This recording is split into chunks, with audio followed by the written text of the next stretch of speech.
समय की बात है। गुलाबपुर नामक एक छोटा सा गांव एक रहस्यमयी आवाज की दहशत में जी रहा था। एक ऐसी आवाज जो गांव के लोग वर्षों से सुनते आ रहे थे, जो आती थी एक विशाल बंद गुफा के पीछे से। आ रा रा रा, आ रा रा रा। इस डरावनी गूंज और अजीब घटनाओं के कारण गांव वालों ने इस गुफा को राक्षसी गुफा का नाम दे दिया था। लेकिन अंधविश्वास से भरे इस गांव में एक इंसान ऐसा भी था जो इन बातों पर बिल्कुल विश्वास नहीं करता था। उसका नाम था समीर। और पता है, इस गुफा को कोई यूं ही नहीं खोल सकता। इसे जादू से ही खोला जा सकता है। अगर हमने जबरदस्ती कोशिश की तो गुफा का दानव चिल्ला उठेगा, और बूम।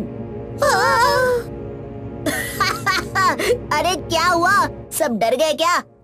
टिल्लू, ये सब क्या है? क्यों बच्चों को डरा रहे हो?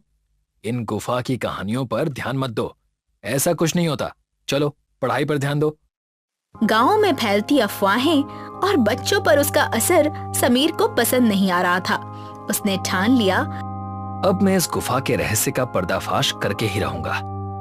अगली सुबह समीर गुफा के पास पहुंचा। अरे बाप रे, ये गुफा तो मैंने जितना सोचा था उससे कई गुना बड़ा है। लेकिन अब इसका दरवाजा खोलूंगा कैसे? समीर ने लकड़ी से उस भारी भरकम दरवाजे को धक्का देने की कोशिश की, लेकिन उसकी ताकत उस पर हावी नहीं हो पाई। लेकिन समीर ने हार नहीं मानी। अगले दिन वो तेज औजारों के साथ लौटा। एक बड़ी सी आरी से वो दरवाजे को नीचे से काटने लगा। तभी आ रा रा रा रा रा रा रा। ये क्या हो रहा है? होलो दाई वास्ता बम बोलो खस्तारी, आ रा रा रा रा रा रा रा। हे भगवान, ये कौन सी भाषा है? ये कैसी आवाजें हैं? कहीं गांव की बातें सच तो नहीं है? समीर डर के मारे कांपने लगा। इतनी क्रोध से भरी आवाज उसने पहले कभी नहीं सुनी थी। उसे कुछ समझ नहीं आ रहा था। वो डर के कारण वहाँ से भाग गया। जो मैंने सुना वो सच था? वो भाषा, वो दैत्य? नहीं, भूत प्रेत दानव जैसी कोई चीज नहीं होती। तो फिर ये क्या था? समीर के मन में डर तो था, लेकिन साथ ही उसकी जिज्ञासा और भी तेज हो गई थी। उसने ठान लिया, अब इस रहस्य से पर्दा उठाना ही पड़ेगा।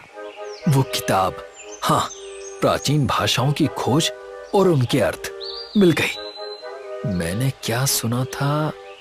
होलो उड़ाई बम्बा, हाँ, होलो उदाई वास्ता बम्बेलो खस्तारी। इसका मतलब है, हे चिड़िया रानी दरवाजा बंद कर दो। क्या? तो इसका मतलब कोई दानव नहीं, कोई इंसान है जो इस भाषा में बोल रहा है, और शायद कोई विदेशी चिड़िया रानी उसकी मदद कर रही है। अब समीर पूरी सच्चाई सबके सामने लाने के लिए तैयार था। अब देखो मेरा कमाल, आज सारी सच्चाई सामने आनी ही चाहिए। होलो दाई वास्ता बम्बेलो निस्तारी, होलो दाई वास्ता बम्बेलो निस्तारी। तभी जमीन कांपने लगी, हवाएं तेज हो गई।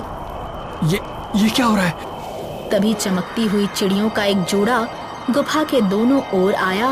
वो गोल गोल घूमने लगा, जिससे एक ऊर्जा स्रोत निकला और गुफा का दरवाजा खुल गया। ये सच में खुल गया, और ये चिड़िया कहाँ गायब हो गई? समीर ने टॉर्च जलाई और भीतर गया। काफी देर तक इधर उधर भटकता रहा, लेकिन कोई नहीं मिला। वो जैसे ही लौटने को मुड़ा, तभी ये क्या है? उसके सामने खड़ा था एक 7 फुट लंबा, काले बालों वाला, बिल्कुल अजीब सा डरावना आदमी, जैसे वो किसी अलग दुनिया से आया हो। वो आदमी समीर की गर्दन पकड़कर उठा लेता है। तुम कौन हो? छोड़ो मुझे। वल्ला खमैया और मस्तोगी। भाई, मुझे तो बस इतना ही आता है। चिड़िया रानी दरवाजा बंद कर, बस। खमैया और मस्तोगी। शु शु शु शु शु शु। आखिरकार बहुत सारी मिन्नतों के बाद समीर का भोला भाला चेहरा देखकर उस अजीब आदमी ने उसे छोड़ दिया और समीर की जान बच गई। चलो, शुक्र है तुम्हें मुझ पर थोड़ी दया तो आई। अरे ये क्या, तुम्हारी आंखों में आंसू? उस अजीब आदि मानव की आंखों में आंसू देखकर समीर चकित रह गया। उसे अब समझ आ चुका था कि ये कोई साधारण इंसान नहीं था। अब इस पूरे रहस्य को समझने के लिए अगले दिन समीर ने अपनी भाषा शास्त्री दोस्त मीरा को गुफा में बुलाया और जो खुलासा हुआ वो हैरान कर देने वाला था। मीरा, ये है वो रहस्यमय इंसान। महापुरुष, कृपया आप अपनी मुंह की पेटी बजाना शुरू करें। मीरा कुछ पल के लिए हड़बड़ा गई, लेकिन फिर उसने एक माइक्रोफोन उसके सामने रखा जो एक अनुवाद मशीन से जुड़ा हुआ था। अब उन तीनों के बीच बातचीत शुरू हुई। समीर की बात सुनकर आदि मानव अपनी अजीब भाषा में बोलने लगा। मीरा उसे सुनती और अनुवाद मशीन से निकले शब्दों के आधार पर जवाब देती रही। कुछ ही पलों में मीरा के होश उड़ गए। अविश्वसनीय। क्या हुआ मीरा, सब ठीक है ना? समीर, ये इंसान इस दुनिया का है, लेकिन इस युग का नहीं। ये प्राचीन युग से है और ये गुफा में अपने खोए हुए लोगों की राह देख रहा है। क्या सच? इसने अभी जो कहा उसके अनुसार जब प्राचीन युग अपने अंतिम चरण में था, तब आकाश से कई अग्निपिंड पृथ्वी पर गिरने लगे। लोगों में अफरा तफरी मच गई। उसकी अफरा तफरी में ये इंसान इस गुफा में अकेले फंस गया और इसका परिवार कहीं खो गया। तब से लेकर आज तक इसने अपनी जादुई शक्ति से खुद को इसी गुफा में बंद कर लिया। लेकिन मीरा, तुमने इसे इसके परिवार के बारे में? हाँ, मैंने इसे समझा दिया है कि वो अब इस दुनिया में नहीं है। अब ये नए युग और नए लोगों के साथ है। वैसे अच्छा हुआ तुमने इसे सबसे छुपा कर रखा, वरना आजकल के लोगों पर भरोसा नहीं। इसे मदद की जगह शायद किसी म्यूजियम में बंद कर देते। मीरा की बात सुनकर समीर थोड़ा घबरा गया और चुपचाप घर लौट आया। लेकिन अब दिन रात उसके मन में सिर्फ एक ही बात घूमती थी, एक इंसान होते हुए क्या उसे खुलकर जीने का अधिकार नहीं? और तभी समीर ने एक निर्णय लिया। तय हो गया, अब मैं इस आदि मानव को पढ़ाऊंगा और इसे आम इंसानों की तरह जीना सिखाऊंगा। वाकई समीर ने एक बेहद नेक और साहसी फैसला लिया था। दोनों के बीच दोस्ती तो बन ही चुकी थी, तो फिर क्या था? समीर ने मीरा से अनुवाद मशीन मंगवा ली और हर रात वो उस आदि मानव को पढ़ाने लगा। तो मेरे दोस्त, अब मैंने तुम्हें एक नया नाम दिया है, आदि पुरुष, जो तुम्हें खूब जचेगा। तो बोलो, तुम्हारा नाम क्या है? हम्ममोरी नायवाका। अरे नहीं भाई, नायवाका नहीं, आदि पुरुष बोलो, आदि पुरुष। हम्ममोरी नायवाका। अब पढ़ाई शुरू हो चुकी थी। ये आसान नहीं था, इसलिए मीरा ने भी समीर की मदद की। 5 साल बाद वो आदि मानव, जिसे अब सब आदि पुरुष के नाम से जानते थे, नई भाषा बोलने और समझने लगा। तो आखिरकार हमारी मेहनत रंग लाई। इस जादुई गुफा की जादुई पाठशाला अब समाप्त हो गई। अब मेरा विद्यार्थी बाहरी दुनिया के लिए तैयार है। बोलो, तैयार हो या नहीं? हाँ, मैं तैयार हूँ। मेरा नाम है आदि पुरुष। वाह, समीर ने वाकई असंभव को संभव कर दिखाया। सालों से गुफा में बंद एक आदि मानव को जीना सिखा दिया। यही होती है सच्ची नीयत और शिक्षा की ताकत। अब समीर और आदि पुरुष गांव में एक साथ रहने लगे। समीर स्कूल जाता और आदि पुरुष खेतों में फल, अनाज और सब्जियों की खेती करता। सीख, हर इंसान को जीने का अधिकार है और सच्चे प्रयासों से हम कोई भी अंधकार दूर कर सकते हैं। पुराने समय की बात है। एक छोटा सा गांव था, हेमराग। वहाँ के लोग सीधे साधे थे और प्रकृति की पूजा करते थे। गांव में एक 18 वर्षीय लड़का रहता था, आदित्य। वो बाकी बच्चों से अलग था, शांत, गंभीर और हमेशा किसी रहस्य की तलाश में रहता। एक दिन आदित्य अपने दादाजी की पुरानी किताबें देख रहा था। तभी उसे एक टूटे हुए पन्ने पर एक नक्शा मिला, जिस पर कुछ मंत्र लिखे थे। अरे ये क्या? मंत्र कैसे हैं?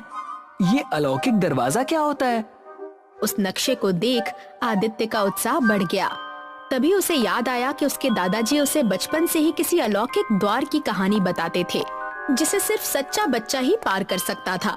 तो बस अब आदित्य ने तय कर लिया था कि वो इस नक्शे को पढ़कर उस गुफा को ढूंढ निकालेगा। अगली सुबह आदित्य ने नक्शे की बात अपने दोस्त तने और पाखी को बता दी। क्या अलौकिक दरवाजे की गुफा? मुझे तो विश्वास ही नहीं हो रहा कि ऐसी भी कोई गुफा होती है। हाँ, मुझे भी नहीं, पर आदित्य बोल रहा है तो बात सच ही होगी ना? सच होगी नहीं, सच ही है, और मैं उस गुफा को ढूंढ कर निकालूंगा। तो बोलो, इस मिशन में तुम दोनों मेरा साथ दोगे कि नहीं? हाँ, हम जरूर तुम्हारा साथ देंगे। आखिर गांव का रहस्यमयी गुफा ढूंढने के लिए बच्चे निकल पड़े। तीनों दूसरे दिन नक्शे के साथ जंगल की ओर निकल पड़े। जंगल घना था और रास्ता कठिन, पर तीनों साहसी थे। घंटों चलने के बाद उन्हें वो गुफा मिली जैसी नक्शे में थी। उसके मुंह पर एक शिलालेख था, जो सत्य, साहस और करुणा से भरा हो वही द्वार पार कर सकता है। अब क्या करें दोस्तों? क्या मतलब क्या करें? चलो अंदर चलते हैं। लेकिन इस पर जो लिखा है उस हिसाब से तो हम तीनों में ये गुण होने चाहिए, तभी हम इसे पार कर सकते हैं। देखो दोस्तों, हम तीनों एक साथ इस रहस्यमय गुफा को ढूंढते हुए आ तो गए हैं। इसका मतलब ये है कि हम साहसी हैं।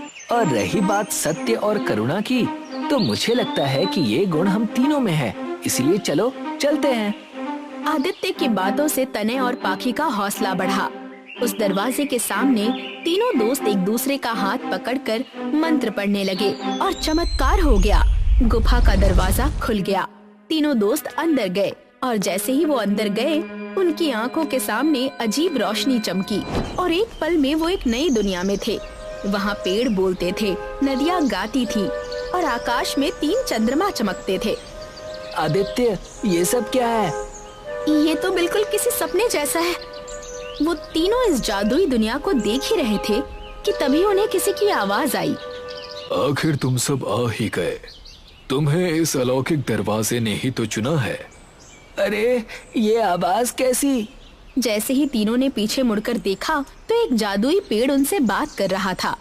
डरने की जरूरत नहीं है, तुम सब यहाँ सुरक्षित हो। लेकिन आपने ये क्यों कहा कि हमें चुना गया है? क्योंकि इस दुनिया को काल रात्रि नाम का एक भयानक अंधकार निगल रहा है। ये दुनिया पक्षियों और अन्य जीवों के लिए बनाई गई थी, लेकिन काल रात्रि राक्षस ने इस पर कब्जा कर लिया है, जिसकी वजह से ये दुनिया दूषित हो रही है और धीरे धीरे नष्ट हो रही है। क्या सच में? हाँ, लेकिन आज इतने सालों बाद तुम तीनों ने इस दरवाजे को पार किया है। इसका मतलब काल रात्रि का अंत होने को है। तुम तीनों समझदारी और इकट्ठे होकर इस दुनिया को बचा सकते हो। तुम्हें बस उस काल रात्रि की गुफा को ढूंढकर उसे नष्ट करना है। उस जादुई पेड़ की बात सुनकर आदित्य, पाखी और तने तीनों ही काल रात्रि के गुफा को ढूंढने के लिए आगे बढ़ते हैं। ये रास्ता उनके लिए कठिन था, लेकिन गुफा की ओर निकलने से पहले जादुई पेड़ ने उन तीनों को 3 अलग अलग मंत्र दिए थे, जिससे रक्षा शस्त्र बनाया जाता था। जादुई पेड़ की बात सुनकर आदित्य और उसके दोस्त गुफा की ओर निकल पड़े, लेकिन उन्हें नहीं पता था कि काल रात्रि के सेवक उन पर नजर रखे हुए हैं और किसी भी क्षण उन्हें रोक सकते थे।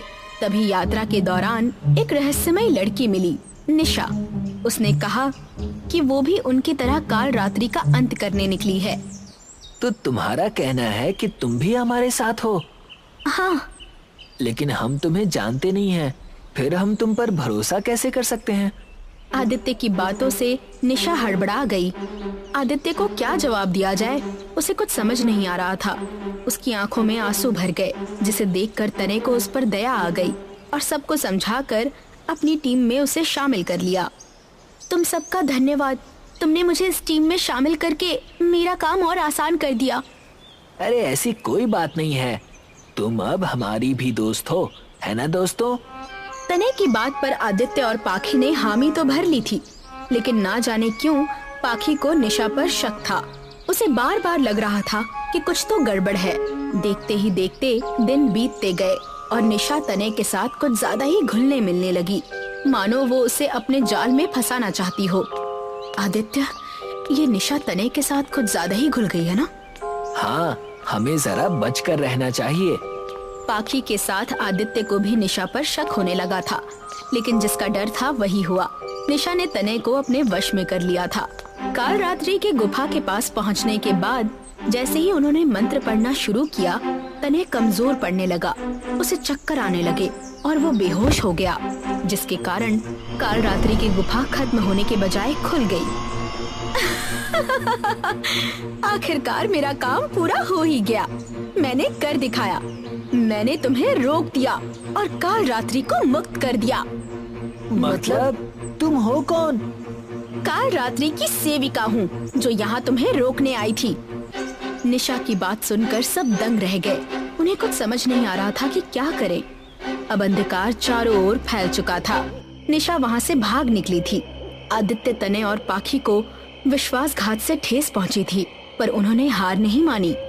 दोस्तों, अब हम क्या करेंगे? काल रात्रि का अंधकार तो फैल चुका है। दोस्तों, घबराने की जरूरत नहीं है। चलो फिर से मंत्र पढ़ना शुरू करते हैं। हम अभी भी जीत सकते हैं। हाँ, तुम सही कह रहे हो। आदित्य की बातों से सबका हौसला बढ़ गया। तीनों ने आंखें बंद करके फिर से मंत्र पढ़ना शुरू किया। अचानक हवाएं तेज होने लगी। आसमान से एक रोशनी आदित्य, पाखी और तनय पर पड़ी। जैसे उन्होंने आंखें खोली तो देखा आदित्य के हाथ में एक दिव्य रक्षा शस्त्र था, और उस शस्त्र को पाते ही आदित्य ने उसे अपनी जी जान लगाकर काल रात्रि के गुफा पर फेंक दिया, जिसका अंजाम ये हुआ कि काल रात्रि की गुफा टूटकर बिखर गई। उसकी छाया मिट गई। हम जीत गए दोस्तों। तीन दोस्त मिलकर अपनी जीत मना रहे थे। तभी वो जादुई पेड़ फिर से प्रकट होकर बोलता है, शाबाश बच्चों, तुमने ये सिद्ध कर दिया कि सच्चे हृदय और एकता से हर अंधकार को मिटाया जा सकता है। वृक्ष देवता की बात सुनकर तीनों खुश हुए। आखिर आदित्य, तनय और पाखी वृक्ष देवता का आशीर्वाद लेकर हिमराग गांव लौट आए।